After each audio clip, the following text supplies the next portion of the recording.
Bueno, ¿qué tal? Bueno, pues buenos días a todos. Muchas gracias por estar hoy acá acompañándonos. Hoy, como saben, estamos dando el puntapié inicial a los convenios que se han celebrado con los municipios de Guayaquil, Las Heras y Ciudad, a los fines de colaborar con los casos de migración. Todo fue conocido producto de de distintas reuniones y comunicaciones que se han sostenido a lo largo del año y con las capacitaciones de hoy, damos inicio formal al cumplimiento de lo que pone la acordada 32052. Así que bueno, agradecerle enormemente a todos y a los responsables de los centros de mediación de cada departamento.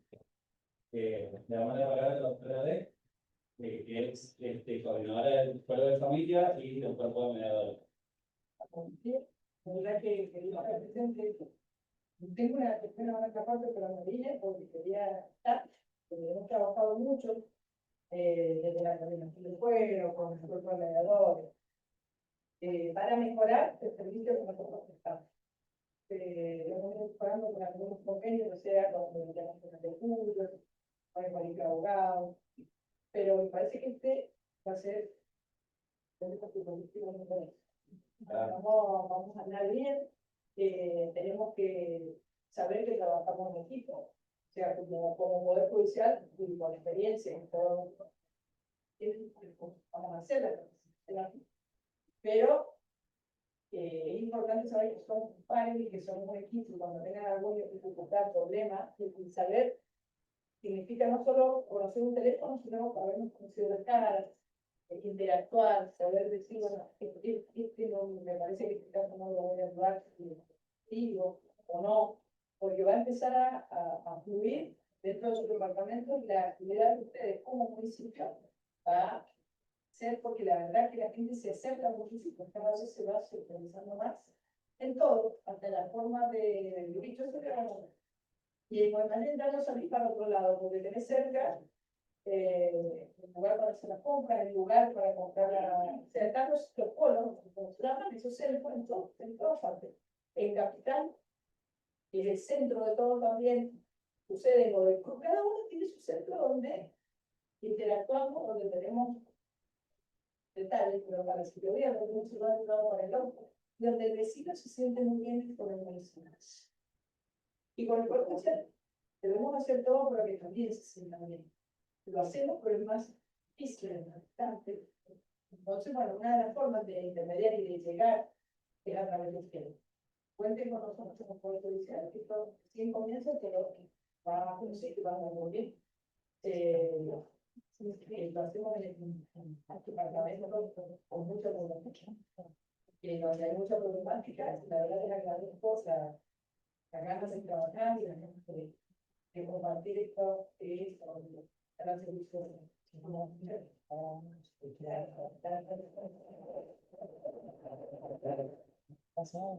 Muchísimas gracias, doctor. Bueno, yo reitero un poquito lo que acaba de decir la ministra de agradecer también la presencia de cada municipio, a Luca, Bolívar, Capital, Adriana Fernández de Guaymallén, la familia Estrella de la Cera, y que siempre han estado abiertos y predispuestos en cada llamada, cada comunicación, cada reunión, así que les agradezco muchísimo. Bueno, y ahora sí vamos a dar inicio a jornada de capacitación. Tenemos la capacitación organizada en 6 módulos. 5 módulos serían teóricos, que vamos a desarrollar a lo largo de esta semana. Hoy los primeros 2, el miércoles el 3 y el 4, y el viernes el 5, que lo vamos a hacer virtual, que va más enfocado en lo que es el sistema informático, por eso le voy a compartir pantalla, mostrar un poquito el sistema. Obviamente todo esto es un bombardeo de información que quizás va a quedar un poco en el aire, y para aprenderlo, incorporarlo, vamos a hacer unas prácticas en el cuerpo de mediadores, ¿sí? Que ahí las estamos organizando a ver bien qué día va cada uno. Obviamente hay una práctica donde uno más incorpora todo lo que ha visto, porque es justamente la puesta en acción de todo eso. Y más teniendo en cuenta también que tenemos un grupo de mediadores brillantes, que son todos fantásticos, y las mediadoras que tienen no hay que llamar a capacitar son profesionales altamente capacitadas, y es un lujo tenerlas a las dos. Las presento a las dos juntas porque, bueno, ellas siempre dan sus capacitaciones interactuando entre ellas y charlando, así que son Natalia Illuminati, que es psicóloga, tiene formación completa en mediación, en especialización en mediación familiar, un magíster en psicoanálisis, si no me equivoco. Y también, bueno, es docente de distintas universidades con lo que tiene que ver con formación en mediadores. Y la doctora Roberta Simón, que es abogada, egresada de la Universidad Nacional de Cuba, también con formación completa en mediación, especialización en mediación familiar, magíster en magistratura y gestión judicial, y un montón de cosas más. Sí, tiene un montón de títulos que justamente hacen a la esencia de lo profesional que ella es. Así que bueno, las invito a pasar a las dos. Van a hablar sobre lo que es mediación familiar en términos generales y aparte de la participación. Así que bueno, muchas gracias.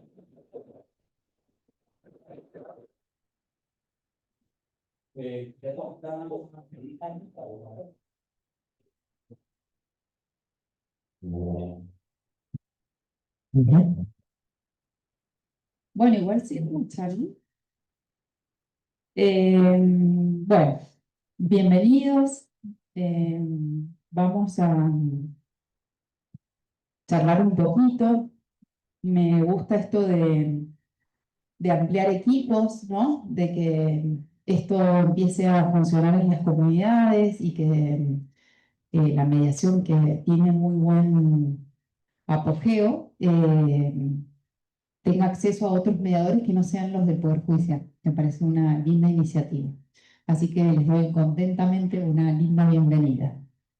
Bueno, brevemente les voy a contar algo. Esto no es una capacitación de especialización en mediación familiar, es solo una aproximación a algunas cuestiones. Me tocó a mí la parte de mediación familiar y un poquito acercarles, no sé si ustedes tienen experiencia en mediación familiar, si alguien ha trabajado, ¿no? Bien.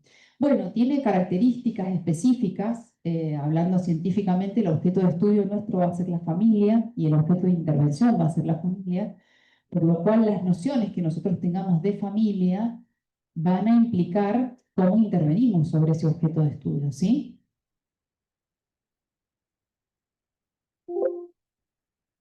Gracias. ¿Vos lo pasás? No, el de abajo está. No, pero. Bueno, esa es la propuesta, ¿no? Ver un poquito algunas nociones de familia, algunas nociones desde otras disciplinas que no sea la del derecho, porque justamente esta práctica tiene mucho de interdisciplina. Ustedes se van a encontrar, no sé si son de formación abogados, la mayoría, que justamente la familia nos viene a cuestionar, nos viene a poner, digamos, los saberes, incluso de otras disciplinas, nos quedan cortos para abordar la familia y las problemáticas que presenta. Uy, qué chiquita puse la letra, Dios mío. Yo ya necesito lentes. Bueno, ¿qué ejes transversales? Yo me lo sé, pero no lo van a poder leer. ¿Qué ejes transversales atraviesan todo trabajo con familia? Digamos, no podemos tener una cabeza causa-efecto. Eso es imposible, ¿sí? Hay una multicausalidad, hay un carácter complejo de los vínculos, lo sabrán por sus propias familias, ¿no? De que las familias son complejas, los vínculos son complejos. Y hay multicausalidad en los hechos. Cuando nosotros vamos a abordar una cuota de alimentos, no es solo repartir un recurso que es escaso.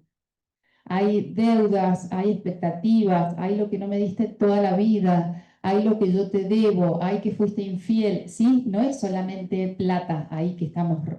Por eso, si no, podría ser un contador el que trabajara en el mediador. Diría, bueno, ¿cuánta plata hay? ¿Cómo la repartimos? Hay pactos familiares de los cuales no sabemos, pero que han funcionado durante muchos años y con la separación se han revelado esos pactos y ya no funcionan más. Por eso es la complejidad de lo que les hablo. ¿Qué mirada vamos a tener sobre cada familia? No hay un modelo de familia. Nosotros no podemos éticamente imponer un modelo de familia, porque tampoco lo hay. O cómo debe funcionar. Si bien hay ciertas teorías que hablan de la funcionalidad de una familia, todos, incluso todos ustedes, incluso yo, tenemos funcionamientos anormales, ¿no? Atípicos, más en determinadas etapas, en determinados momentos de la vida. Y lo otro, es decir, vamos a trabajar sobre sujetos específicos y sobre la particularidad de cada familia. ¿Cómo se ha conformado esa familia?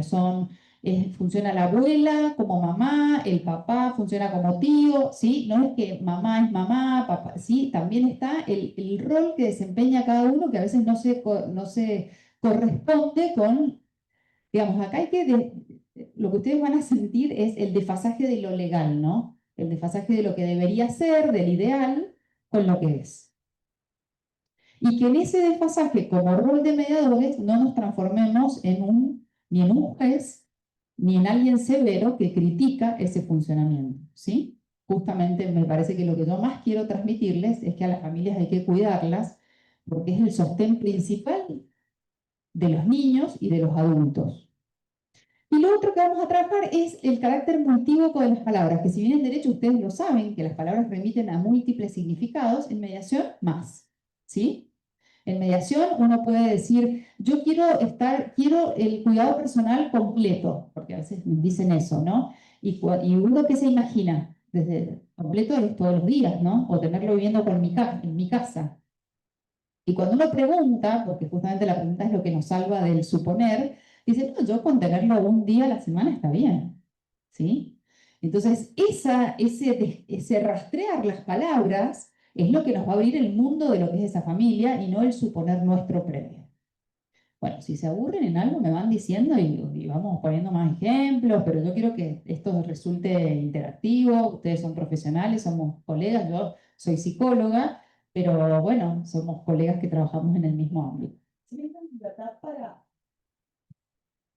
Ahí, le quiero que hablar, tenemos que hablar con esto por el Zoom, porque me está firmando. Sí, nos dijeron que con esto sí o sí, así que de todos modos listo, así que si los aturdo, perdón. Sientan libertad para hacer intervenciones, para contarnos de sus experiencias.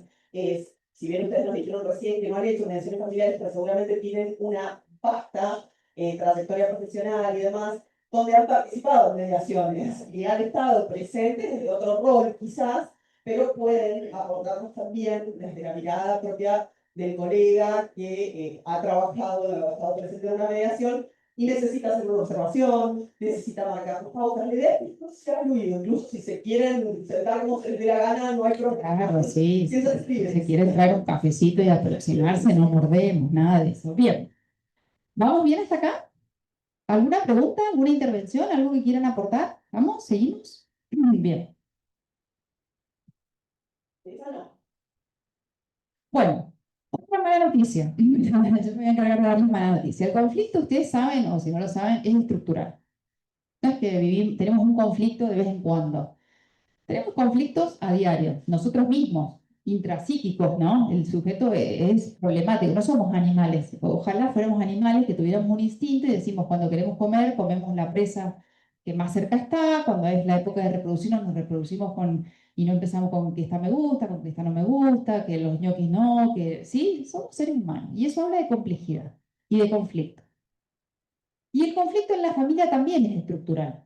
Es decir, que no podríamos decir que una familia en conflicto es una familia típica, o una familia anormal, o una familia, no sé, cualquier título que ustedes quieran ponerle. Vivimos transitando conflictos propios, que por eso es importante que ustedes tengan cierto registro de ustedes para mediar. ¿Por qué? Porque se les van a colar cosas de ustedes, ¿sí? O les va a tocar puntos sensibles de ustedes, una mediación. Van a ver que es una materia distinta no sé, a mediación civil, en el sentido de, no sé, o laboral. ¿Qué pasa? Que la mediación familiar tiene que hay vínculos y muchas emociones que se juegan en esa mediación. El otro día, llamando relación con esto, que cuenta Natalia, cómo se nos cuelan situaciones personales. Yo llevo muchos años, igual que Nati, trabajando en cuerpos mediadores y haciendo mediación familiar. La verdad que las primeras mediaciones fueron muy impactantes. Las primeras mediaciones tocaban una fibra muy íntima. Hoy por hoy uno se profesionaliza y demás, y podés disimular un montón de cosas. Pero hace 2 semanas atrás me tocó una mediación que tuve que pensar si no tenía durante la mediación que pedir ayuda o intervención a un comediador, porque me movilizaban en la infancia complejas. Y en ese momento dije, voy a lograr mantener la objetividad con esta situación para no transmitirles mi modelo de pensamiento, mis estereotipos, mis pautas de vida, mis valoraciones. Y fue todo un análisis que tuve que hacer en 10 minutos. Nada más que eso para ver cómo continuaba. Después de tantos años de experiencia, bueno, consideré que la podía resolver y sortear la situación. Salí de la situación, pude darle la asistencia que necesitaba a esa persona en ese momento, y cuando me retiré, tuve que ir al baño, respirar hondo, y hablé con una amiga. Mira, me pasó tal cosa, y me dijo, ¿y ahora cómo seguís? Ahora me limpio los ojos, salgo del baño, y volvemos a la práctica promoción. No siempre es fácil. Es como un actor muy profundo. No me lo asustes, no. No, ustedes van a poder, por eso te dije. Las primeras fotos. Sí, sí. ¿Cómo no? Pero como profesionales debemos dividir lo que es nuestro, una cuestión personal, que fue el pasado, justamente para no influenciar, me imagino, en la mediación, Sí. separar. El tema es que si hubiera un tabique estaría genial, ¿viste? Pero no hubiera un tabique psíquico que uno diga, bueno, los mundos internos. Si no, existiría un psiquiatra o la. Es un trabajo, se llama distancia, es una distancia operativa, ¿no? Una distancia en la cual vos tenés que estar lo suficientemente cerca para tener empatía en lo que le pasa al otro y lo suficientemente lejos para no victimizar, es decir, no llorar con el otro. Porque si no, no, que no te afecte, no, eso sí va a suceder, lamento decirte, sí te afecta. El tema es cómo vos elaborás eso que te afecta y detectás qué se te está colando a vos en esa situación tuyo de lo que estás trabajando. Es decir, van a trabajar con situaciones difíciles. A ver, van a trabajar con niños que no cenan. ¿Sí? Hay que escuchar que un niño no cena y que no podemos darle nada nuestro. No es que vos podés todos los días. Hay veces que, bueno, es cierto, a mí me ha pasado de salirme del rol y ir a una casa en Ugarteche con un niño que tenía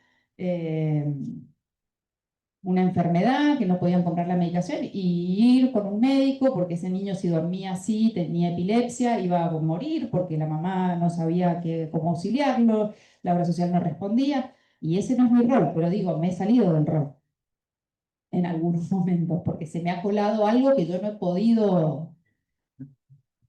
Sí, totalmente, perdida. Sí, porque imagínate que si yo me voy en la tarde con cada mediado a tratar de solucionar algo, ¿sabes qué? Vivo me fagocita eso. Pero digo, justamente, la distancia operativa es una suficiente distancia para tratar de entender qué es lo que el otro le pasa, pero no hundirme en ese sufrimiento, porque si no, no puedo ayudar y no puedo pensar. Ustedes tienen que poder pensar. Justamente la mediación es un tiempo muy corto, es una tarea muy focalizada, en donde uno recibe un conflicto, recibe muchas personas, las que presenten y las que traen, que están involucradas en ese conflicto, ¿no? Porque hay que decir, no es solamente los datos que vos tenés de las dos personas que están presentes, el hijo que tiene una discapacidad, el otro que se va y que no sé qué, el otro que vive con el que va y que viene. Si son muchos personajes que uno tiene, que enseguida les voy a mostrar, no sé si saben hacer un genograma, se me ocurrió que podía ser una herramienta útil, nosotros lo hacemos, y después se los muestro. Entonces, es una tarea en donde yo tengo que explorar el conflicto, escuchar de qué se trata, cuál es el pedido, ubicar cuáles son esos intereses de lo que me están pidiendo, saliendo de la queja, que es otro trabajo, sacar a las personas de la queja, sin apurarles mucho. Si vos apuras mucho a alguien para que se salga de la queja, se va porque se siente que no lo entendiste, y es lógico. En mediación sí hay que dejarlos pastorear un poco, dicen los autores, ¿no? Es como, viste, cuando hay que dejarlo un poco contar y me tiene cansada porque hace esto y a mí me tiene cansado porque, bueno, uno no puede romper y decir, bueno. La mediación es una mirada para adelante, acá lo que pasó no importa. Ojo con esas frases que son tremendas. Lo que pasó sí importa, que es resultado de lo que está en la mesa hoy. Solo que yo en el recorte del conflicto lo voy a tener que dejar un poco de lado, pero sí importa. Y importan mucho las palabras con las que ustedes se manejen. Porque no es lo mismo decir, entiendo lo que ha pasado, que debe haber sido muy duro, decir, el pasado no importa, vamos a mirar de ahora para adelante. Imagínense una situación de un padre que no ve a su hijo hace 2 años. No importa lo que pasó, no importa, señor, no importa, vamos a empezar, vamos a trazar una línea en mi hojita en blanco, se va, o te quiere comer, o te da vuelta una mesa, porque básicamente es una impotencia de venir luchando. Además, acuérdense que las personas que recibimos no ingresan por primera vez al Poder Judicial. La menor cantidad, la mayor ya está lidiando con juicios, con tiempos, con demoras, con que no quieren hablar con el juez y no pueden, con un montón de cosas, ¿no? Sistemas que no les respondieron. La cronificación del conflicto. Y la, Conflictos crónicos, familias, esto no es un daño y perjuicio, donde se encontraron en un accidente de tránsito, chocaron, y bueno, arreglemos cuánto para los daños materiales, veamos si hay alguna situación que hay que remediar desde los daños extrapatrimoniales y demás, se arreglan, no te vi más. Acá nos vemos todos los días. Y nos vemos todos los días y hoy arreglamos algo y mañana no nos sirvió. Y pasado se nos cambió la cosa porque los chicos crecieron, porque cambiaron hábitos, porque de repente van a otra escuela, no la escuela que tenían antes y cambió la rutina. Entonces hay mucho conflicto que vuelve y mucha cronificación también de conflictos no resueltos. Entonces aparecen muchas cosas. Por ahí hay familias que uno dice, de nuevo, este nombre. Y sí. Sobre todo que trabajamos en espacios más reducidos. exacto. Por ejemplo, a mí me pasa en Luján eso, ¿no? Luján yo recibo, pero también me parece bueno. ¿Qué me parece bueno? No la cronificación de que no han tenido respuesta, sino la posibilidad de que van a estar acompañados en diferentes momentos. Una mediación hoy en día no dura más de 6, 7 meses, por la situación del país, porque cambian de domicilios, porque no pueden sostener un alquiler y tuvieron que volver a vivir en lo de los padres, es decir, que cambió, eso ya cambia toda la dinámica familiar, porque perdieron el trabajo y consiguieron un trabajo de Uber en donde los horarios son totalmente variables, ¿sí? ¿Por qué rescato esto? Que no vamos a hacer un acuerdo que resuelva todo, no, nunca. Si no, nos llevaríamos uno a la casa nosotros mismos para nuestra pareja y nuestra familia, ¿no? Si fuera así. Y segundo, que a las personas, por eso digo que depende de las categorías conceptuales que ustedes tienen, es la intervención que hacen. Y esto requiere mucha formación, mediación familiar. Si uno sabe que el conflicto es estructural, va a saber que se les va a presentar otro conflicto más adelante y que esto les va a resultar por un tiempo esta respuesta. Ahora, si yo me hago el heroico o la heroica y le digo, con esto ustedes tienen que funcionar, y si no lo cumplen, no, esto puede fallar. Para eso se hacen a veces acuerdos provisorios, para probar. ¿Por qué? Porque a todos nos ha pasado que hablar las cosas es muy lindo, pero después llevarlas a la realidad resulta otra cosa. Entonces, y después, ¿qué pasa con este retorno? Yo tengo familias que están acostumbradas a volver en marzo. ¿Por qué? Porque hay épocas también en mediación. Cuando uno lleva mucho tiempo, sabe que hay épocas álgidas. Comienzo de clases y fin de año. Las fiestas son tremendas porque vieron que parece que se acaba el mundo, todos quieren compartir una fiesta, quieren dividir al niño, partirlo a la mitad. Navidad hasta las 24,2 conmigo y el otro día desde las 9 de la mañana que nadie se levanta. Quieren llevar una bebé de 2 meses en moto. ¿Vieron cuando decís, por Dios? ¿Sí? Se unen locos. Y las vacaciones también. Es decir, mediación colapsa después del octubre, digamos, después de las vacaciones de invierno. Ustedes ven que los turnos empiezan todos porque hay una demanda tremenda, ¿sí? Bien. Y principio de año, ¿por qué? Porque el ciclo lectivo en las familias organiza a las familias.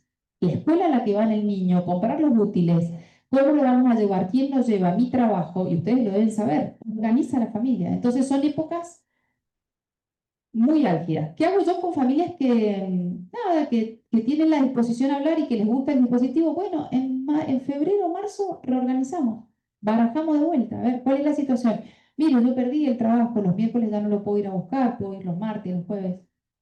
Y me parece útil ese volver al Poder Judicial. El otro día, justamente, en relación a esto que contaba Natalia, viene un señor muy enojado, re enojado que lo hubiéramos citado, ¿por qué? Porque tengo que venir, encima, a ver, la institución ahuyenta. ¿Sabes qué está pasando la frontera del Poder Judicial y es complejo? Quizás ustedes, en el ámbito comunitario, va a ser más amigable esto, pero en el ámbito judicial es como que es algo, o sea, lo sienten de esa forma. Se trata de cambiar esa perspectiva desde lo institucional y demás. Estaba muy enojado. Pero, ¿qué parece? Se sienta y nos escuchamos un poquito. Después vemos, usted si quiere irse va, pero tiene la oportunidad de hablar un ratito con usted y con la señora. Bueno, una mediación muy linda, al principio parecía que iba a ir todo mal, y cuando se fue, el señor Alonso me dice, me sirvió un montón, la próxima vez me voy a tener que volver. No sé cómo resolverlo. Entonces, eso es. Ya de ahí más tenemos la herramienta. Nos pudimos sentar con él y encontrarnos su herramienta, porque no es que nosotros hacemos un milagro. Eso de encontrarnos su herramienta es hay que ver para la próxima. Quizás vuelvan, quizás no, quizás puedan, todo por la herramienta, que rebuscar en otro maletín y sea necesario volver para poder redimensionar nuevas situaciones, poner el eje, conversar de otra forma. Bueno, creo que es esa la dinámica, que independientemente de que se hubiera forjado un buen acuerdo en ese momento, la gente encontró una forma de gestionar, que hasta ese momento no había encontrado. Bien, y retomo esto que decís, Roby, porque es importante, más allá del acuerdo, a veces no firman un acuerdo, pero deciden cosas importantes, incluso una parte, a veces viene una parte y el resultado sí, es incomparecencia, el resultado no nos muestra nada, ¿no? El resultado estadístico, pero esa persona pensó ahí, ¿qué va a hacer? ¿Va a decidir, va a decidir iniciar un juicio? ¿Cree que no es el momento oportuno? ¿Cree que puede demorar esa instancia? ¿Quiere pedir otra mediación y volver a avisarle? No son cosas menores el poder pensar y priorizar. Ya son dos funciones del razonamiento muy importantes, que en los procesos judiciales no se tiene tiempo, la gente va de acá para allá, del codefensor a no sé dónde, de la municipalidad. Entonces, poder parar, tener información clara y poder decidir qué hacer es una instancia muy importante. Y que nos escuchen. Bueno, digo que voy re lento, ¿eh? Bueno, otra cuestión del conflicto es que el conflicto se construye, el conflicto no está afuera, no es solamente me pasó, me hicieron tal cosa. ¿Por qué todos no tenemos los mismos conflictos? Porque se construye con algo interno y con algo de lo de afuera. ¿Por qué va a ser importante esta definición de conflicto? Porque ustedes no van a ir sobre las pruebas, no van a ir a decir, bueno, voy a ver si es puntual o no es puntual. El tema es una combinación entre lo de uno y porque hay cosas que me resultan muy conflictivas y a otros sujetos no. ¿Y qué viene de afuera? Obviamente, mientras más estímulos desagradables y más estímulos impactantes vienen de afuera, más posibilidades de hacer conflicto tengo. Pero también depende de mi marco, de donde yo miro las cosas y mi particularidad y mi historia. Después les paso el PowerPoint, así que para ir un poquito perfecto. Vamos al otro. Bueno, esto es una obviedad, pero bueno, mediación familiar, actuamos sobre conflictos familiares y sobre los relatos de esos conflictos, ¿no? Vamos a trabajar con la palabra y el conflicto se construye con palabras. Eso es muy importante en las palabras que ustedes usan en las intervenciones. No es lo mismo decir abandonó que dejó. Hay palabras que a todos nos resuenan, se llaman, Sarah Coe habla una teoría muy linda de las teorías narrativas, dice que en las narrativas hay palabras que hacen anclaje. Y ustedes van a escuchar que las personas cuando hablan, hay palabras, es una escucha muy sutil la que hay que tener, hay palabras que resuenan mucho y que tienen como es como un tesorito encontrarlas y también ponerlas a trabajar. ¿Por qué? Porque tiene mucha historia, porque no es lo mismo poner esa palabra que otra, ¿sí? Si les gusta leer, es un aporte muy bonito el que habla Sarah Coe de la construcción de las narrativas. Bueno, esto algo deben saber, pero lo repasamos un poco. La familia es un espacio creado por las sociedades, ¿sí? Es un constructo social y por eso depende del contexto y del momento histórico, el modo de ser familia. Si bien lo naturalizamos, hoy en día, si nos pusiéramos a ver todos los modos de ser familia que tenemos naturalizados en relación a hace 10 años atrás, no les estoy diciendo 100, 10, es totalmente sorprendente, ¿sí?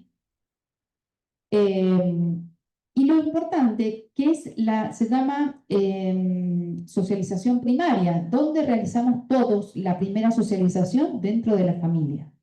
Por eso deja marcas tan importantes la familia. Es el primer núcleo en donde aprendemos a relacionarnos, donde tenemos afecto, donde tenemos sostén, y nos constituye para siempre ese espacio. Después de ese espacio, la escuela lo va a contrastar. Por eso cuando la escuela funciona como un tercero, porque el niño que empieza a ir a la escuela empieza a ver que hay otras comidas, que hay otros modos de vestirse, que el seño usa otras palabras. ¿Por qué resulta tan llamativo? Porque contrasta con lo que estuviste acostumbrado a ver. Es como vivir en una caverna, ¿no? Vivir todos juntitos en una caverna y ver siempre lo mismo y salir y ver otras cosas. Espérate, volvamos. En nuestra cultura, les podríamos decir que la familia es un vivir cotidiano, bajo un mismo techo. Ya te digo que queda viejo vivir bajo un mismo techo, porque hay familias que ya no viven con una economía compartida, con reglas y acuerdos de convivencia, con tareas, roles asignados, lazos sanguíneos de parentesco y personas que resultan significativas. Un vecino, a veces cuando uno le dice a un niño, es la tía, ¿no? Yo me quedo en lo de la tía en la tarde. Es parte de su familia, no es el vecino, ¿sí? La madrina, La la madrina. madrina, el padrino. Bien, vamos a la segunda. Desde la teoría sistémica podemos ver la familia como un sistema. ¿Qué significa esto? Que hay elementos que conforman ese sistema y la teoría de los sistemas nos va a decir que dentro de ese sistema hay subsistemas, por ejemplo, el subsistema parental, el subsistema fraterno, la pareja como otro sistema que funciona diferente y que al modificar uno de los elementos del sistema se modifica el resto. Por eso, muchas veces, cuando uno actúa en la mediación, actúa no de actuar en teatro, sino que interviene en la mediación, esas modificaciones van a repercutir en la vida de esos niños, en la vida de la familia ensamblada con la que viven, en la vida del ex de la otra parte, ¿sí? Se producen modificaciones. Otra cosa importante es que toda familia tiene reglas y mandatos que cumplir, que no son explícitos. Todos ustedes, cuando armaron una pareja, hicieron pactos de decir, ay, a mí me gustaría tal cosa, pero a la vez se constituyen pactos implícitos, que no están dichos y que funcionan de igual modo, ¿no? Y que tienen mucha fuerza. Esos mandatos tienen más fuerza a veces que lo legal.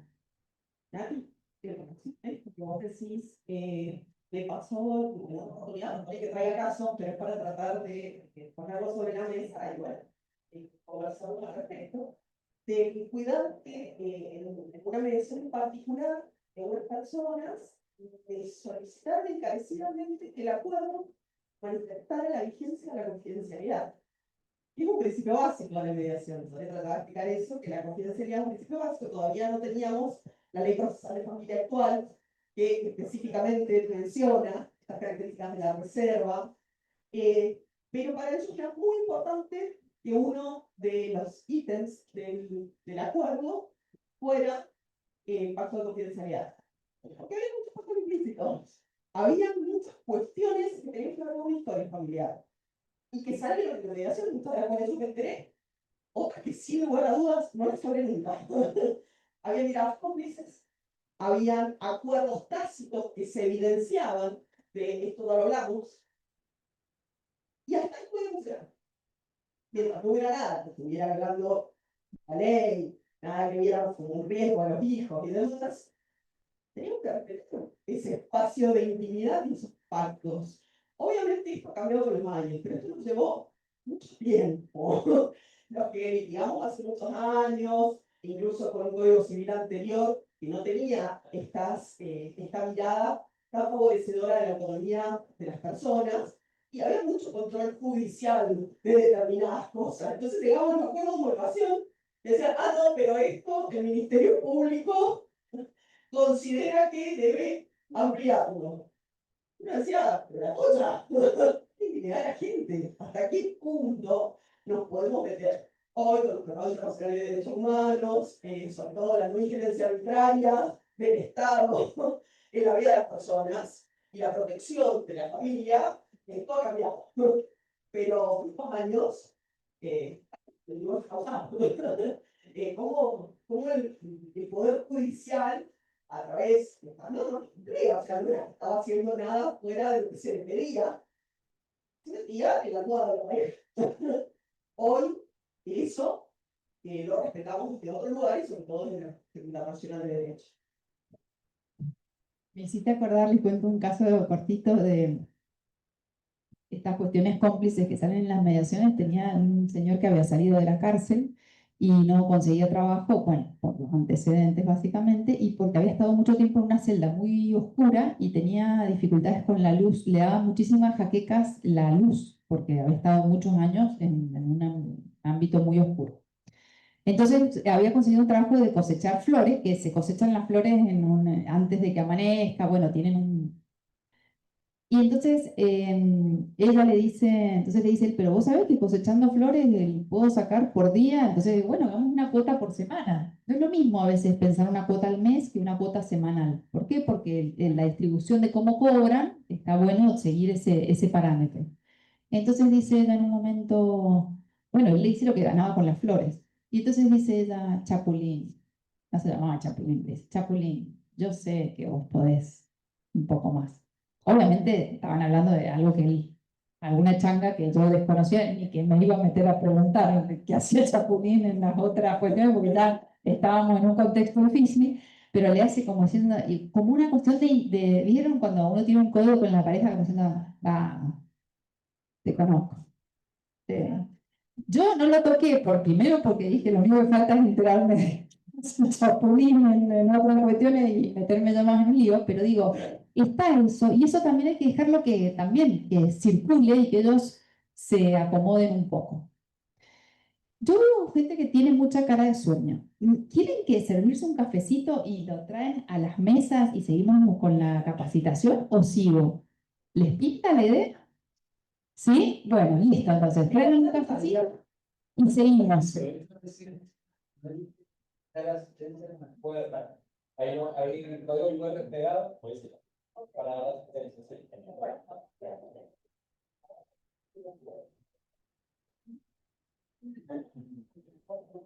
Vale, está prohibido irse, solo traer el cafecito.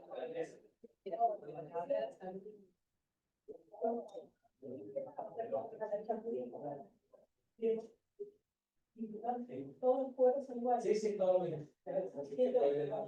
Son todos iguales, pueden dar el recital cualquiera. Dale.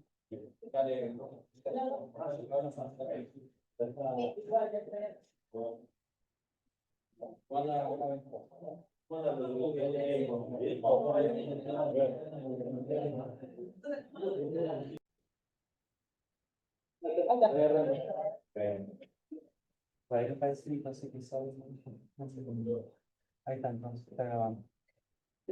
Ahí estamos, sí. Ahora vuelvo. Bueno, esto lo pueden ampliar retomando un poquito la familia como sistema, lo pueden abordar desde la teoría sistémica, que es una teoría que justamente sistémica aborda los grupos y las familias como sistemas.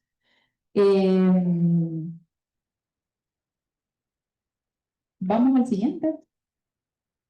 ¿Qué pasa en familia? Muchas veces que el sentido común opera muy fuertemente en el sentido de que es un cuerpo relativamente organizado de pensamiento que se presenta como algo que cualquiera sabe y como un conocimiento inmediato, ¿sí?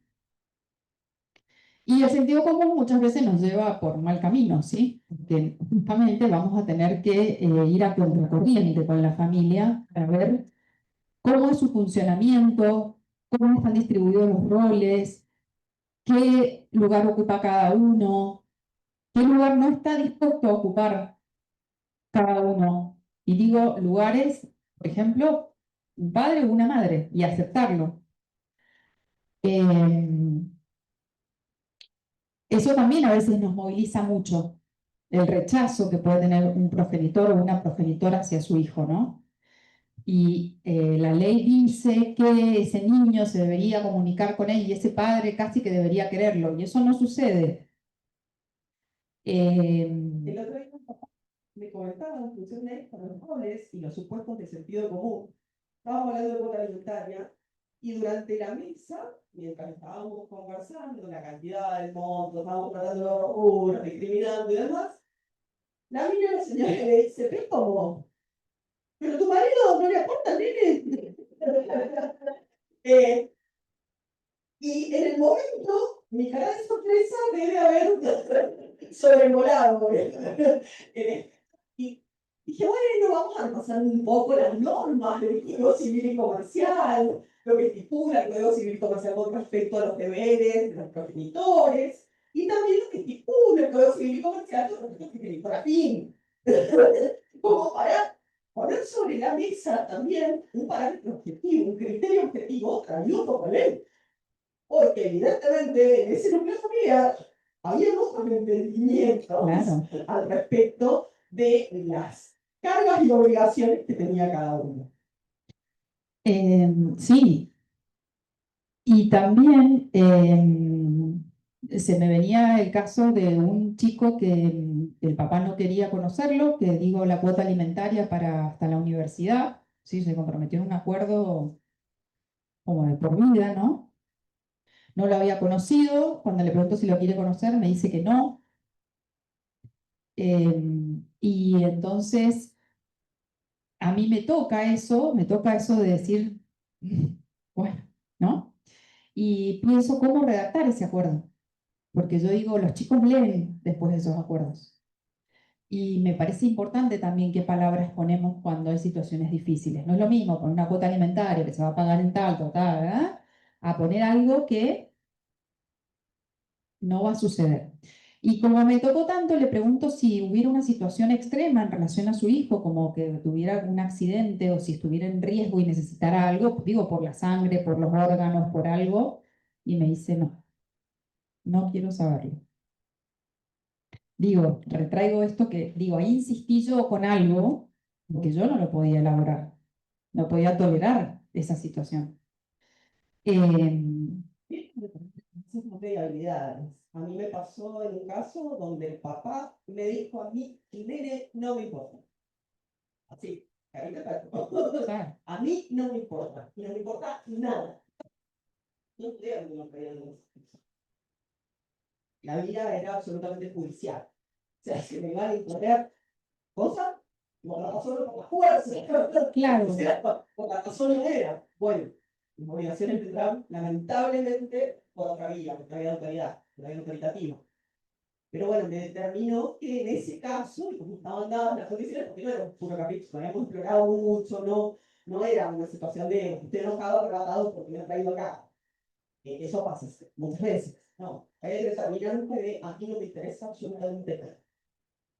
Claro, la diferencia es que en este caso el papá sí cumplía con sus obligaciones, digamos. Sí, le pago la universidad, le pago la obra social, le pago lo que sea, pero nada más. Yo efectivamente con ese chico no quiero tener ningún tipo de contacto. Y bueno, y uno insiste, cuando uno insiste, ahí está, ¿no? Ahí se detecta que lo que uno insiste es lo que uno le queda dando vuelta. ¿Te acordás, Renzo, el otro día el caso de esta chica que le deja la nena a los abuelos que estuvimos charlando? Una chica, la nieta, que le deja a su hijita a sus abuelos. La nena nace con un síndrome por la abstinencia de la madre de drogas, entonces, bueno, interviene Leti y ella tuvo una madre muy abandónica y decide dejarle, ella se la había dejado porque de hecho la criaba el abuelo, a su hija.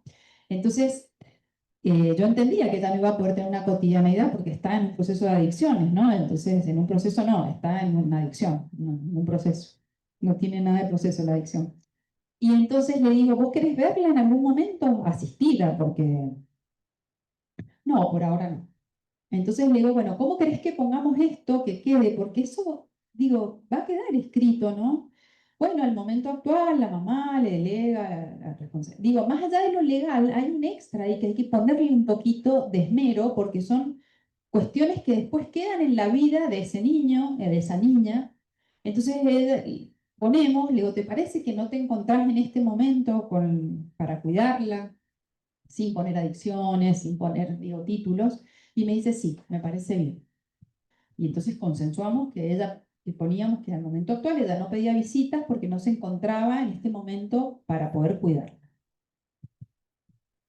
Parecen tonteras, pero volvemos a que nuestras vidas están hechas de relatos, de lo que nos contaron. ¿Cuántas veces en la vida nos lleva años de tratamiento una historia que nos contaron o que nos dijeron de nosotros de cuando éramos chicos? Entonces a mí no me parece menor tomarnos un tiempo y darle una vueltita a esas cuestiones. O cuando un adolescente quiere estudiar, otra parte, importantísimo, muy valorable. Entonces, que el papá le paga la facultad, aunque se haya borrado, para que estudie y que eso quede escrito, como salvando un poco esa función paterna de que, bueno, no puede. Me pasó con un chico que hizo cambio de género y el papá pudo asumir este cambio. Yo tenía una nena, dice. Mi nena de toda la vida, ahora no se llama tal, es entendible. Yo no soy quien para juzgar, digo, pero su papá le iba a seguir dando la carrera para que estudiara. Entonces, ¿cómo nosotros tenemos que seguir sosteniendo el lazo que hoy está tan debilitado y tan atropellado por la sociedad en la que vivimos y por los valores que rigen? Entonces, es fundamental sostener los lazos. Y sobre todo darle esa legitimación a los participantes de que su vida, su relato, su historia tiene un valor. Recuerdo un caso también en relación a esto que le decía a ti, de una persona, no fue un cambio de género, era una persona que era homosexual y durante la audiencia estaba con su hermana, el hermana reclamaba reclamándole alimentos al papá, y el papá eh, estaba renuente con algunas cosas, le decía las cosas se van a hacer así, las cosas se van a hacer así, y en un momento lo mira y con toda la paz del mundo, lo que facilitó el ámbito. Se sentó y lo miró y le dijo, ¿vos querés que te diga las cosas? Dice, vos a mí no me vas a venir a decir nada. Sí, te voy a decir, ¿cuándo te vas a dar cuenta que soy gay? Y se lo dijo en la audiencia de mediación. Y yo, en ese momento, por supuesto, porque lo vi al padre que se desencajó, que no podía procesar la situación, y el hijo me miró, se largó a llorar y me dijo gracias. No pude decir, ese espacio, no puede hacer nada, pero ese espacio sirvió para decir una verdad que a voces hubiera querido decir ese chico desde hace tantos años. Por supuesto, mi trabajo ahí fue legitimar el dolor del papá y legitimar esa voz que habló, esa voz que se animó a decir una verdad que la había tenido que silenciar tantos años.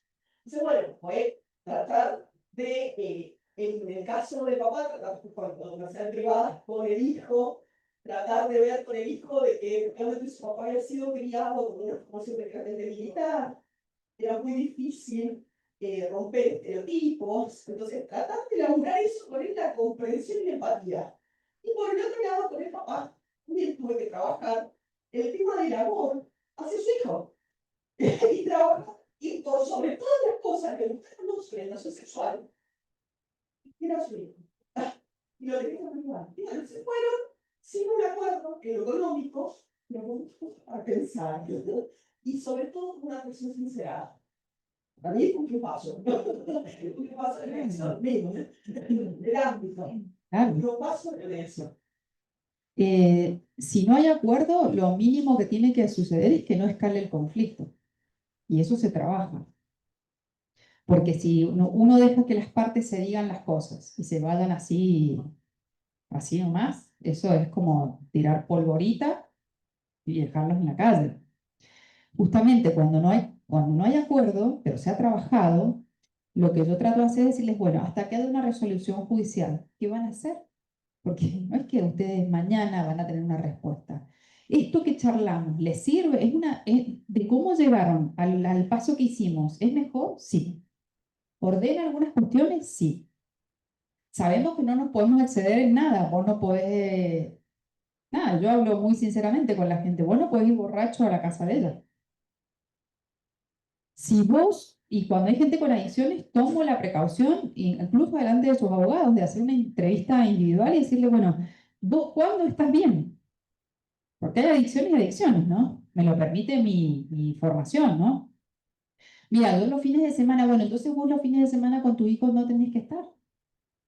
Y ya aceptar que está eso, porque si no es como que el abogado intenta sostener que está sano, ¿no? No, no, si él ya se recuperó, el otro llega a veces hasta con olor a alcohol, que uno dice, bueno, es insostenible. Pero asumir que eso está sucediendo también les permite a ellos tener más noción y no hacer un como si. Ahora, si yo en mi cabeza, por eso digo, la formación que yo tengo y los conceptos que yo tengo me permiten ver el campo. Si yo no tengo una buena formación teórica, no veo nada. ¿Se entiende lo que estoy diciendo?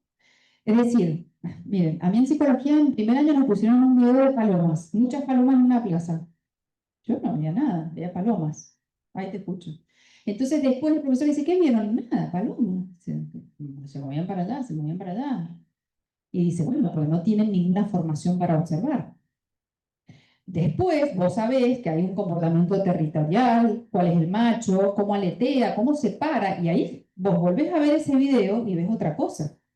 Pero si no tenés teoría, no ves nada.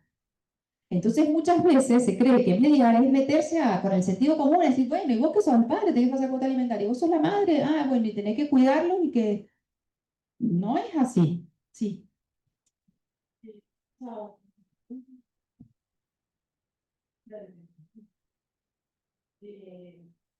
Un aporte de ser objetivo para que ese acuerdo sea ejecutado, porque si se dice estas cosas, mayor mejor, todo lo que se hace, va a ser todo bonito, ¿de acuerdo? No sirve, exactamente, no sirve. Ser objetivo. ¿Y vos qué te parece en este ser objetivo? ¿Cómo seríamos?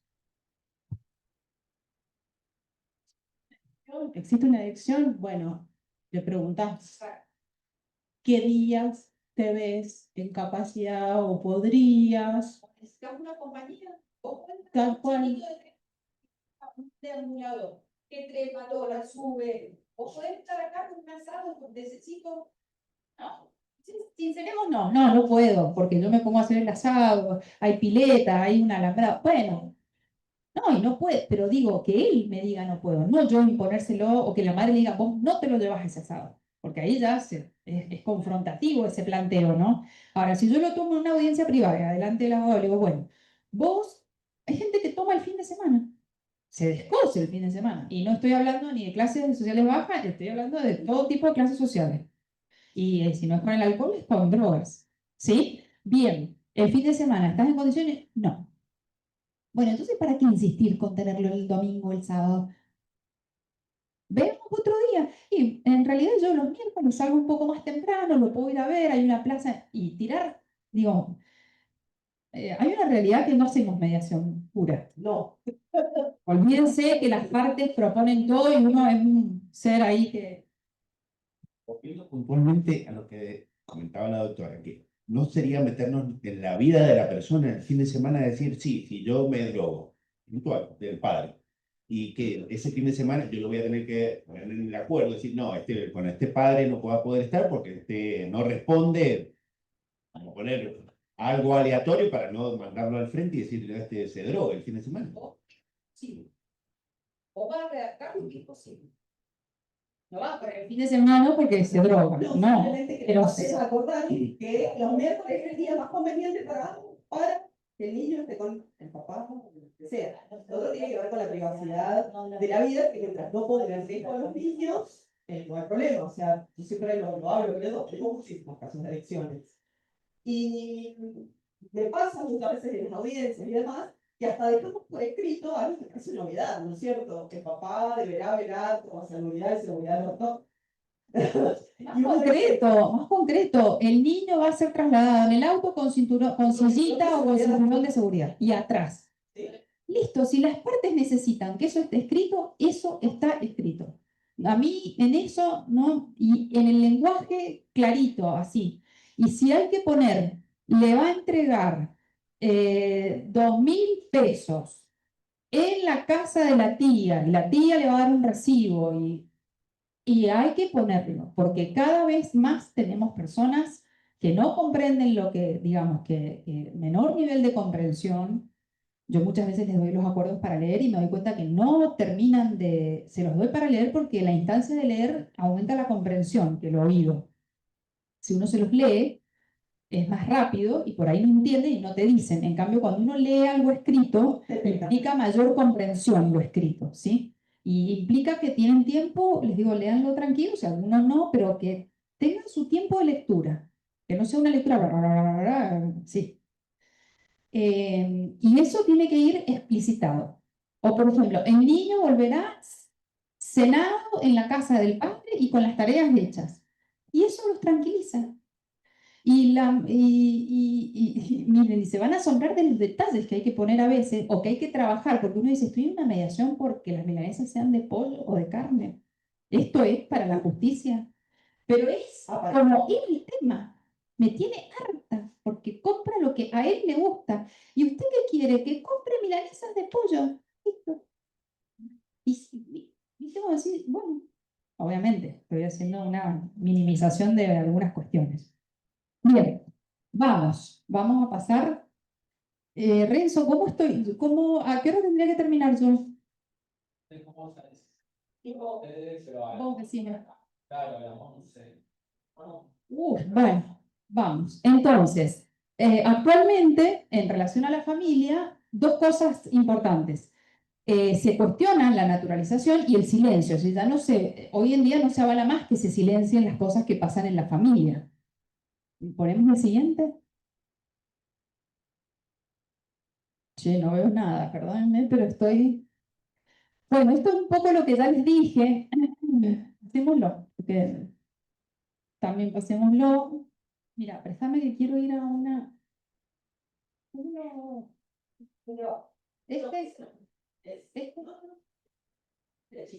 Quiero ir a alguna cuestión que me parece ahora importante. Esto. Vamos a trabajar con esto que rompe los esquemas tradicionales, ¿no? Que es que la familia es un espacio privilegiado para la constitución del sujeto, nos da identidad y nos la da de por vida. Después podemos hacer algo con eso, pero nos da una identidad. Y vamos a trabajar con que la familia es un lugar de aprendizaje, fuente de bienestar y satisfacción, y también es un riesgo que obstaculiza el bienestar de los desarrollos de sus miembros. Es decir, la otra vez dirigí una investigación en tema del abuso intrafamiliar y la mayoría, seguimos teniendo hipótesis cuando hay abuso de un niño que el que abusó es un extraño, un vecino y no se sospecha de un familiar. Es decir, nos cuesta mucho, porque esto está muy arraigado, pensar que la familia también es un lugar de desprotección para los más vulnerables que son los niños. Y eso lo tenemos que tener en la mediación todo el tiempo, es decir, no podemos idealizar la familia.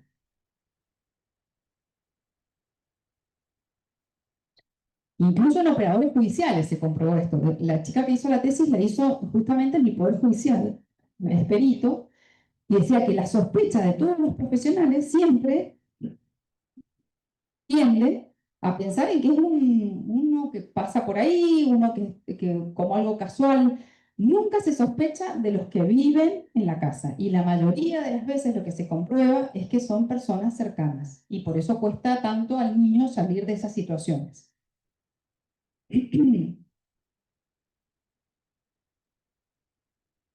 Bueno, a ver, me voy a volver un poquito para atrás. Esto de la identidad familiar, es decir, la familia tiene un funcionamiento, tiene una identidad, tiene particularidades en cuanto a los rasgos de crianza.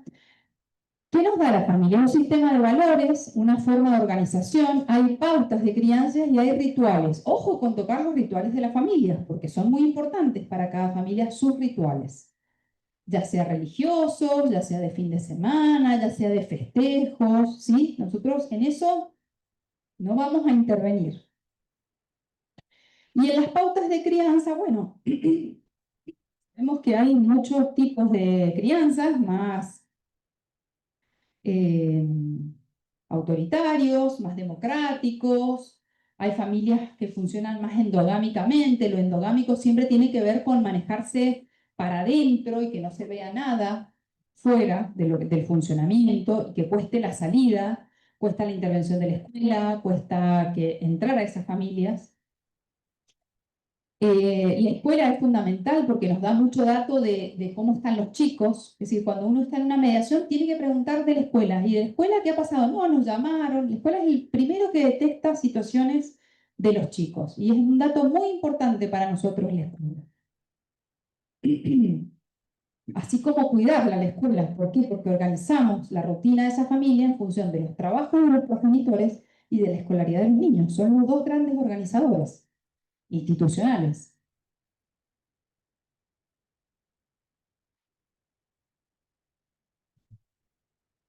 Bueno, ¿qué es una dinámica familiar? Es esto, aspectos interaccionales que se suscitan en el grupo, en la interioridad de la familia, entre esos miembros que tienen lazos, en donde hay afectividad, en donde hay comunicación, donde hay cierta autoridad, hay distribución de roles, volvemos con esto de que cada uno ocupa un lugar diferente.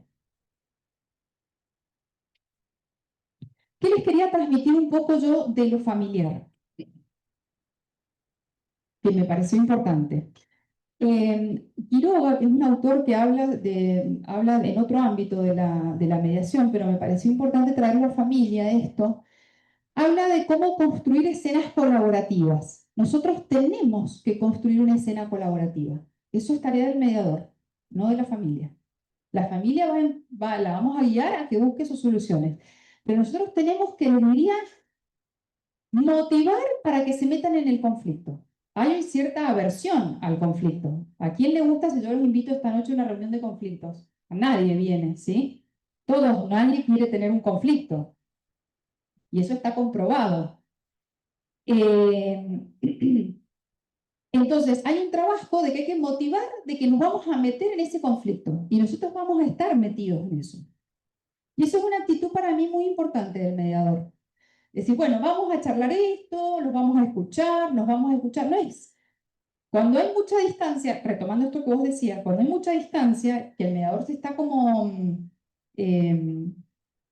ponle que has tenido un muy mal día y no estás como para contactarte con... Uno se distancia más y se pone repulsivo. ¿Vieron cuando uno está mal y viene un amigo y dice, no sabes el día que tienes? Ya no, ni me conté. Yo lo tengo con el mío. Bueno, eso también se juega en la mediación, ojo.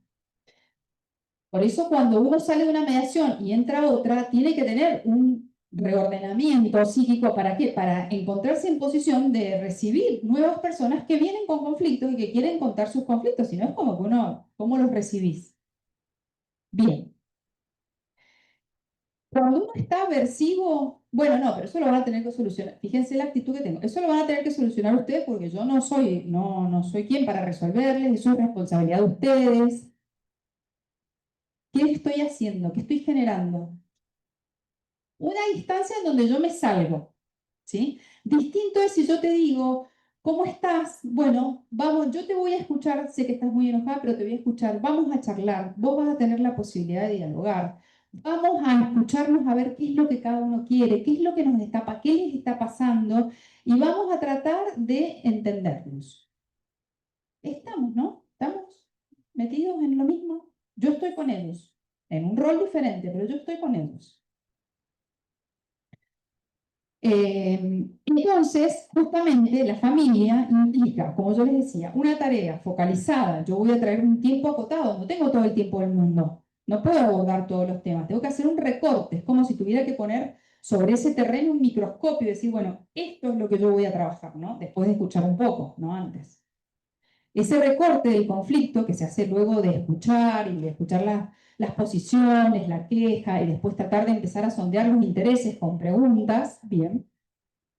Cuando yo hago como digo, ¿viste cuando hacemos el favorcito de maicena que cortás bueno, ese es el recorte y lo que dejo afuera es lo que no se va a trabajar o lo que no es mediable.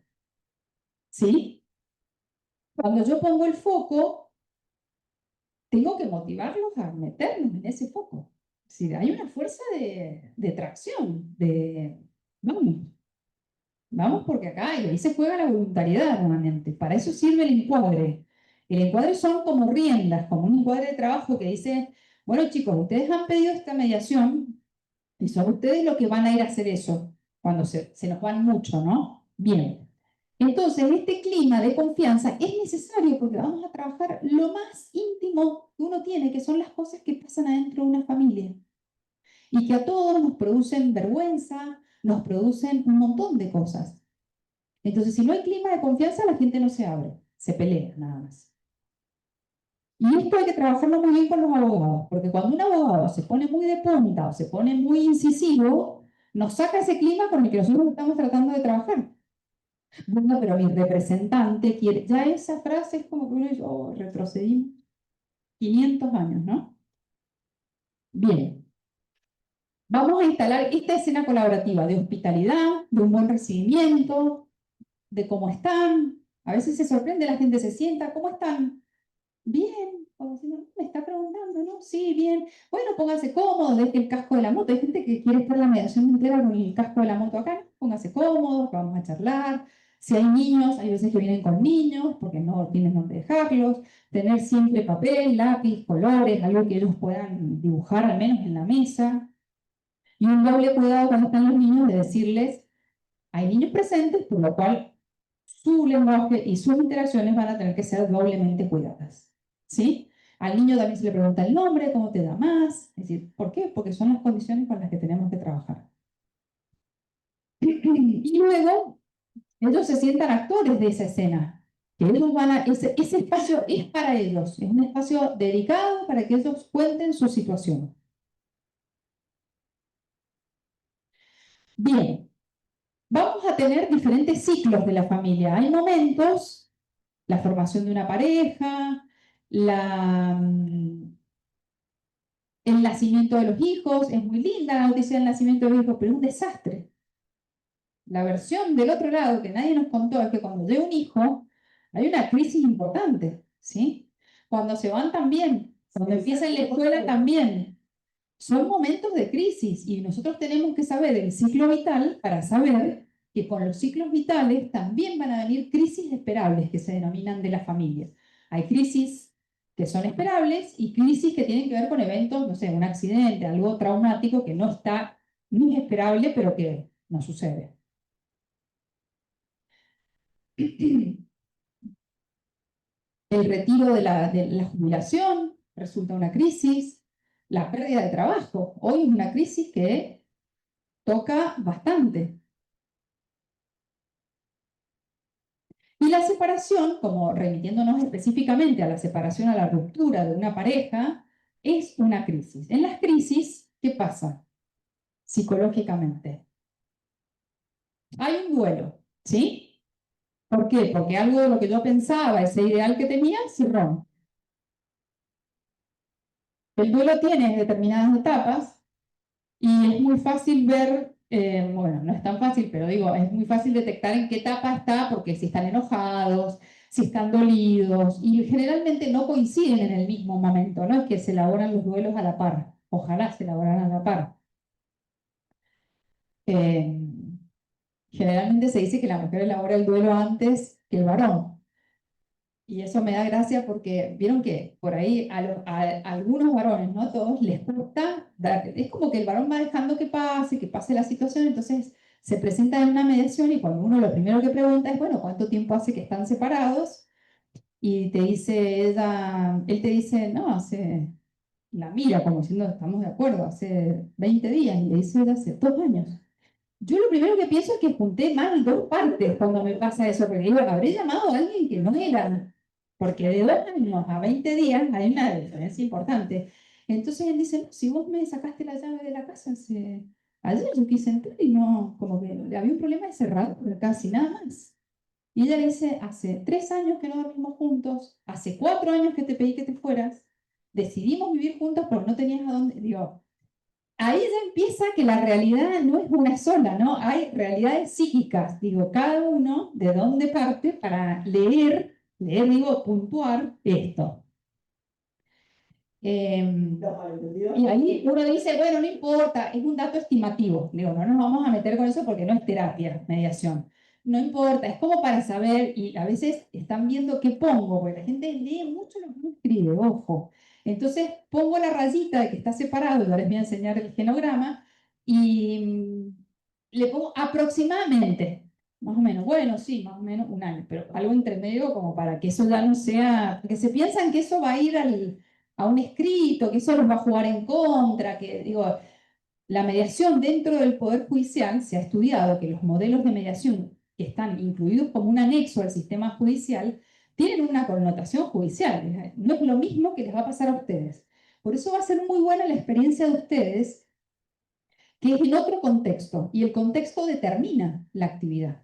No es lo mismo que esté el logo del Poder Judicial, que esté la asesoría al lado, que esté el juez allá, a que sea una casa o un lugar o una municipalidad. Entonces vamos a empezar a investigar con cabeza de investigador qué delimita ese contexto, qué nos da como signo de qué le da a la mediación ese nuevo contexto. Bueno, no, esto no. Bueno, ¿qué pasa en las familias en la actualidad? Sabemos que la autoridad no está funcionando, ¿sí? No funciona en las escuelas, no funciona en la familia, cuesta mucho, ya no es la autoridad, el concepto de autoridad ha cambiado, ya no es una cuestión heredada, se construye la autoridad hoy en día. Para que vos tengas autoridad, ya no es que el jefe tiene autoridad porque es el jefe. No, no, es que se construye, digo, esto es una construcción, ya no es algo del maestro. Maestros se lo pasan por arriba hoy en día, los padres, los alumnos, ¿sí? Bien. Hay muchas familias aisladas, en soledad. Esto de la modernidad y la capacidad de estar solo, de arreglártela solo, ha inculcado, digo, esto va en contra de los vínculos, de la dificultad que estamos teniendo de sostener vínculos. Ahora bien, para estar solo, les voy a decir algo muy importante, primero hubo que estar con alguien. Nadie de ustedes está acá hoy, se crió solo. Se criaron con alguien, ¿sí? Ya sea sanguíneo o no sanguíneo, pero alguien los crió y los tuvo. Bueno, esto de conflictos familiares, les dije que las crisis evolutivas estaban las esperables y las inesperadas. ¿Cuáles son estrategias disfuncionales en una familia frente a una crisis? La violencia, huir del tema, tratar de no tocarlo, hacer como que no pasa nada, la negación, ¿sí? Defensas que todos tenemos y que todos hemos aplicado en algún momento de nuestras vidas. Digo, no es que estas familias son sacadas de algo desorbitante, ¿no?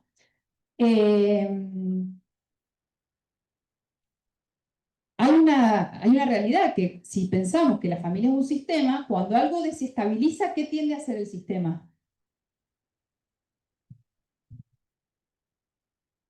A autocomponerse, a compensar, muy bien. Y en esa compensación, ¿qué pasa muchas veces? Se adoptan roles diferentes, se sobrecarga a alguien, que alguien asume otras responsabilidades, algunos se enferma, ¿por qué? Porque no tolera, generalmente a veces el que se enferma es el más sensible a esa disfuncionalidad. Entonces, piensen que todo esto sucede en una separación, ¿no? Hay hermanitos que se tienen que hacer cargo de golpe de los más chiquitos, o tienen que hacer las tareas solos y no las hacían, en lo menos problemático sería, pero hay otras cosas que tienen que estar solos más tiempo. Bueno, esto yo lo trabajé en mi tesis de maestría, justamente, que, bueno, las demandas actuales, ¿qué tienen?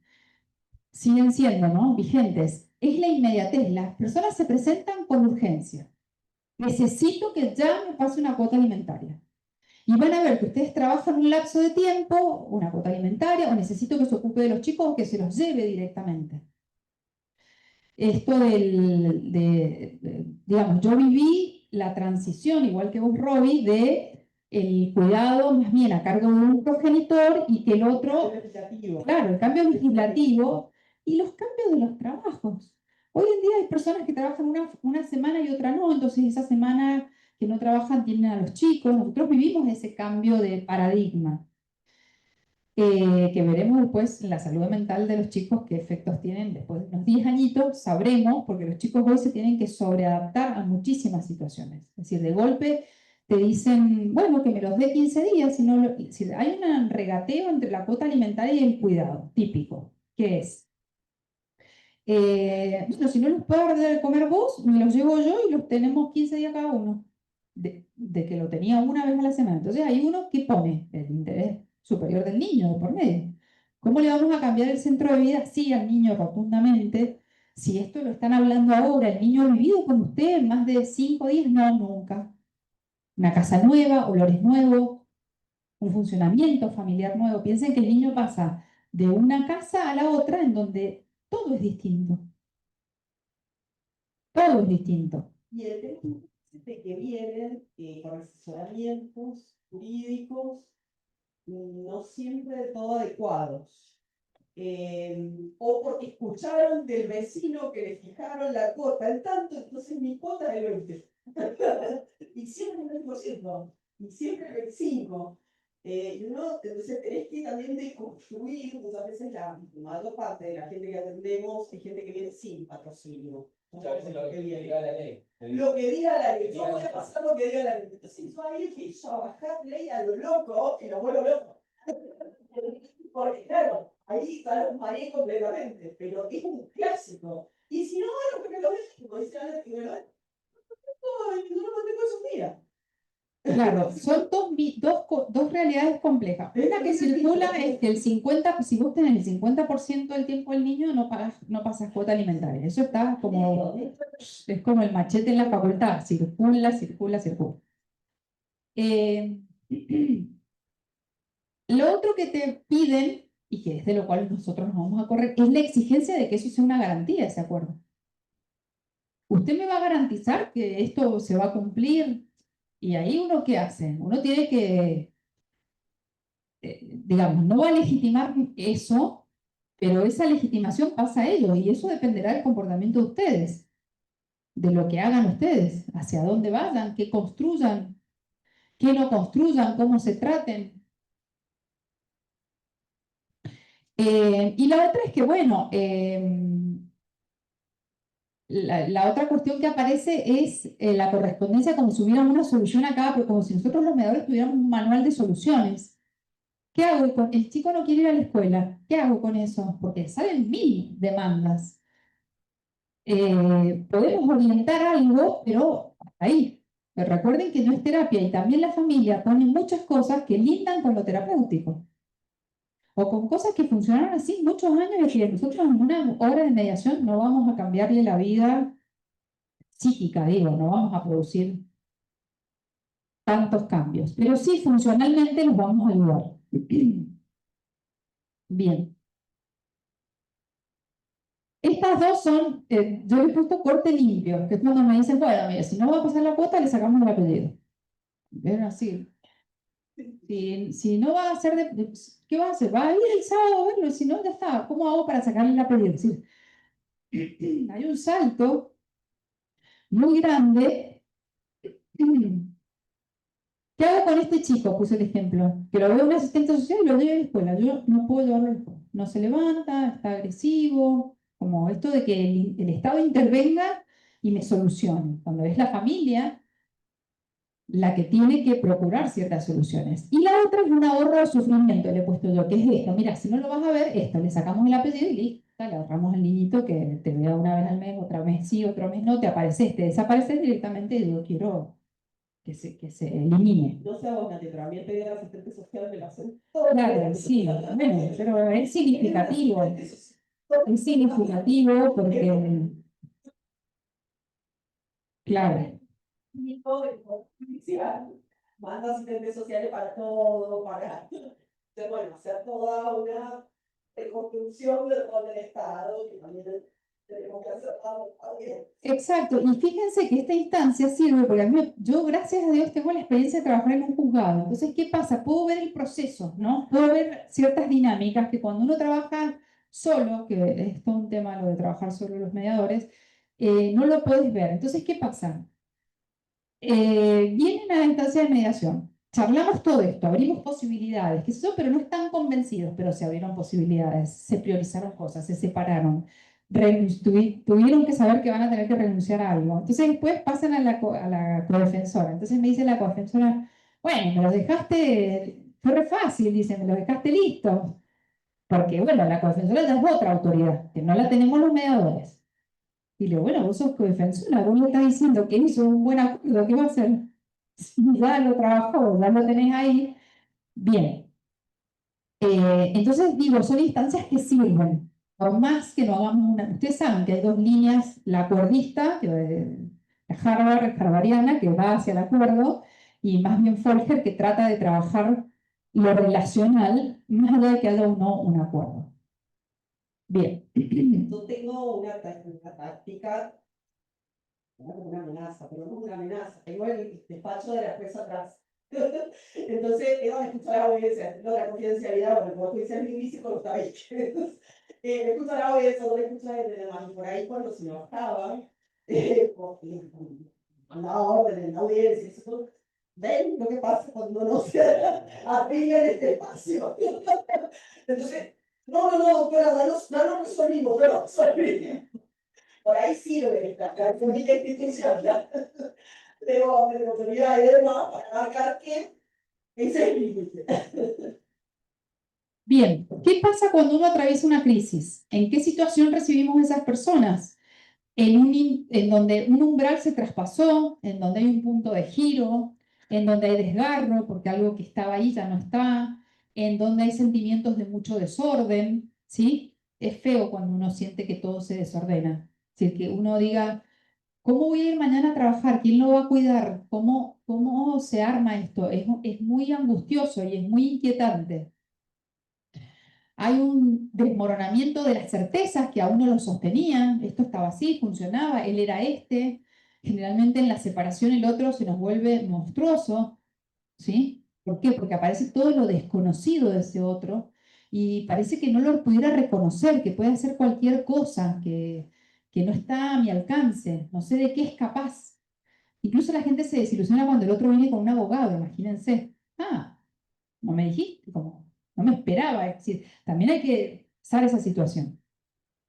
Sí, a veces lo violencia como una traición. Sí. Esto no lo podemos resolver entre nosotros y encima me traes a este espacio y venís con un patrocinante. Se vivencia internamente cambia el clima. Hay que remontar después ese cambio de clima para tratar de legitimar al profesional que está asistiendo, para tratar de legitimar el rol de cada uno y sobre todo para que ellos reasuman el rol protagónico y se den cuenta de que la decisión la van a tomar ellos independientemente de que haya un patrocinante que esté auxiliando. Bien, ¿cuáles son las características específicas de la mediación familiar? Y esto lo trabaja Caram, que es una mediadora argentina muy buena. Les recomiendo lecturas de ellas. La continuidad en los vínculos, es decir, no es lo mismo que mediar un accidente, donde yo me encuentro con un desconocido, no lo voy a ver más, quiero terminar con eso, ¿sí? A una realidad en donde yo me tengo que seguir viendo con ese otro, tengo que seguir pactando cosas y tengo que seguir largos años vinculados a ese otro. Alta sensibilidad afectiva, se manejan muchas emociones, muchas emociones, y en eso hay que tener un buen manejo porque hay situaciones que, digamos, hay diálogos que son muy intensos entre ellos y que uno a veces tiene que dejar ciertas cosas, eso se los va a ir dando su práctica. No cortar todo, porque cuando quieren cortar todas las interacciones, no, porque nos vamos a hablar con respeto. Hay un nivel, vieron que en las casas, por ejemplo, hay casas donde se hablan, se gritan, y están acostumbradas esas personas, pero a vos te resulta como, medio como que chocante. Las parejas tienen una dinámica, entonces no asustarse. Hay veces que se tratan fuertemente, sin que se estén denigrando, y uno tiene que poder sostener eso, porque es su dinámica, no los vamos a poner en chicos educaditos, no, usted ahora cálmese, no la interrumpa nada, que la otra... hay que ver un poquito la dinámica, ¿no? Un poquito. Pero bueno, hay que tener el timing de cortar esa dinámica en algún momento. Tienen una historia en común, breve, larga, pero hay historia en común. Cuando no hay historia en común suena sumamente difícil porque, por ejemplo, cuando tenemos niños nacidos de un encuentro casual, de novios o de, bueno, de una fiesta, resultan dos seres que no tienen idea de quiénes son. No sabían dónde vivían. Entonces empiezan, pero a mí no me gusta que mi bebé vaya a ese barrio. Es decir, hay que empezar a mostrarles que hay algo que los une, ¿no? Que van a tener que empezar a conocer ese barrio, conocer esa familia, porque ese bebé es de los dos. Y hay muchos actores en diferentes roles. Esto es lo que hace compleja la mediación familiar a diferencia de las mediaciones en otros ámbitos. Les he pasado rápido. ¿Qué apuntamos nosotros? A construir puentes entre las partes en conflicto, generando capacidad de consenso. Le proporciona a la familia un espacio para tratar temas en los que deben decidir y que no son fáciles esas decisiones y en donde uno no los va a juzgar. Es fundamental que ustedes no se transformen en alguien que juzga, porque si no, nos corremos de nuestro rol. Y nos la creemos que nos la sabemos todas, no sabemos nada, no sabemos lo que pasa en esa familia, para lo que es vivir en esas condiciones, lo que es sostener esa familia. Produciendo un sistema jerárquico verticalista, que es el que opera normalmente para la solución de conflictos. Claro. Que nos han enseñado como regla, ¿no es cierto? Hoy esto se está desmontando y estamos tratando de reconstruir, pero reconstruimos desde los mismos cimientos. Entonces, reproducimos el esquema jerárquico y nos pasa. Y sobre todo cuando venimos de profesiones, aquí es diferente, no es psicóloga, es distinto el perfil, pero sobre todo los que venimos de profesiones como la abogacía, donde nos enseñaron a litigar y nos enseñaron a guerrear en términos crudos, ¿no es cierto? Entonces, desde la verticalidad y desde una decisión legislativa, es muy difícil desmontar eso, y para eso tenemos que desmontar los presupuestos y empezar a trabajar sobre nosotros y sobre nuestras creencias respecto de la solución de conflictos. Claro, y además que vieron que hay creencias que uno las tiene conscientes, pero se llaman supuestos ceros, esos que operan sin que sean conscientes. Todos tenemos creencias arraigadas que no sabemos que las tenemos y que operan directamente sobre nuestra conducta, sobre nuestra forma de pensar, sobre cómo nos manejamos, sobre los prejuicios que tenemos, ¿no? Entonces, es importante que estemos muy atentos a nosotros mismos. Y la otra es que podemos normalizar cuestiones, que hay desacuerdos, que en la separación pasa esto, el otro se vuelve muy desconocido para uno. Entonces eso tranquiliza, no hay nada mejor que cuando a uno le dicen, es normal que pase esto. Que ustedes se sienten un poco agresivos, cuando se sienten acorralados, que se sienten que no tienen ánimo para sostener tantas cosas, que llegan muy cansados, que están muy preocupados, que a veces se contestan mal. ¿Qué mejor que uno le dé un espacio para que eso se entienda qué es lo que sucede y que eso no, a veces no implica desamor o que no implica cuidado con el otro, implica que están en una crisis donde todo eso que me sostenía se ha derrumbado.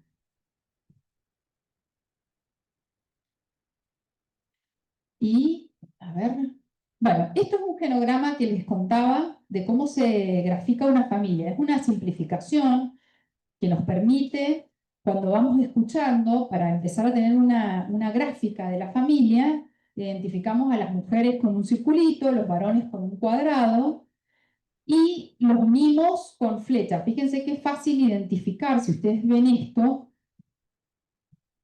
por ejemplo, acá dice, la que no estaba acostumbrada a manejar, soy de la pizarra, acá dice Paco, 55 años, está fallecido, se le pone una crucecita cuando una persona está fallecida. Entonces acá se puede poner una línea si están separados, está Paco con Cristina, que tienen 3 hijos. ¿Esto qué sería? Ven que rápidamente uno ve que acá hay una mujer, un varón, dos varones, este varón que ha hecho familia con esta, y si yo les pregunto, ¿qué es Pepe de María? El abuelo, ven que gráficamente rápido. Sí, puede ser que a nosotros nos vaya justo con un patrón. Bueno, ponele un... no, yo no lo hice. Yo no lo hice. Eso sí. Nosotros un cuadrado. Sí, mira, si es por asociar, ¿por qué nos pusieron lo que nos pusieron? Bueno.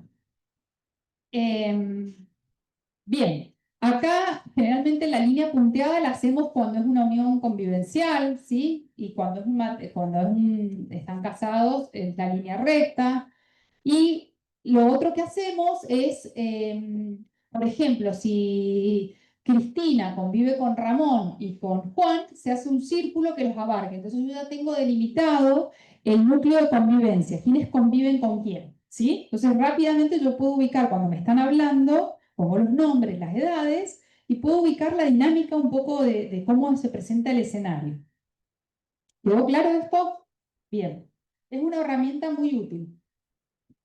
El tema es cuando uno empieza a hacer el familiograma y pregunta, cada uno empieza a hacer ya, cuando trabajas con tantas mediaciones al día, uno ya tiene como un poco armado el encuadre de trabajo. Entonces, digo, no sé, José y María, ¿viven principalmente en alguno de los domicilios de ustedes dos? Y los dos te dicen sí, en el mío. Ya ahí, digamos, los dos responden que sí, en el de ellos. Ya hay desacuerdo en eso. Eso, les digo, ya viene bravo. Ya cuando no hay ni acuerdo en decir con quién convive fulano, estamos ya como que la cosa empieza más revuelta. Diferente es cuando te dicen sí, convive con el papá o no, y los dos asienten en eso. Son pequeños indicadores de cómo va a venir un poquito la mediación. También un bien indicador de cómo va a ir la mediación es cuando los haces pasar y cómo se sienten. Ah, sí.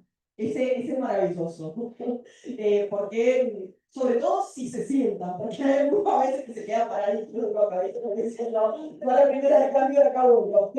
Y entonces hay que empezar a generar el ambiente y demás. Bueno, y también cuando se le pegan mucho al mediador buscando alianzas. Entonces, uno va prestando atención a todas esas dinámicas que se van generando. Algunas veces preparamos la bolsa para ver las líneas así por las piernas, con las manos, todo lo que se habla de nuevo en el y que por ahí para mí en las mediaciones a distancia, virtuales, se pierden.